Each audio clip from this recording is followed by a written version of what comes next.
the vital truth for you to catch today, which is that you are new. Are you living like it? If you got to get rid of the old, how many of you are clinging to the old? Sometimes that's just the way that you view who you are.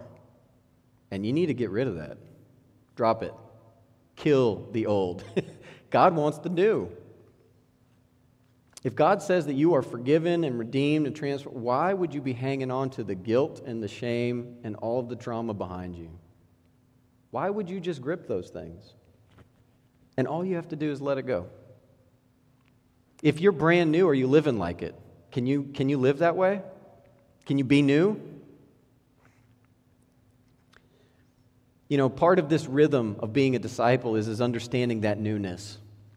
It's catching that larger vision, because if I still have the mentality and the view of who I am back into the guilt and shame of my past, if that's still my perspective, I will never be able to accomplish the more that God wants in my life. You got to drop it, because it's all about change. You see, God sees us as more than we do. It's about catching a new vision of life, being called into a larger story, and this idea that God is calling. Who will answer? I frequently need to go back to grace because I make mistakes.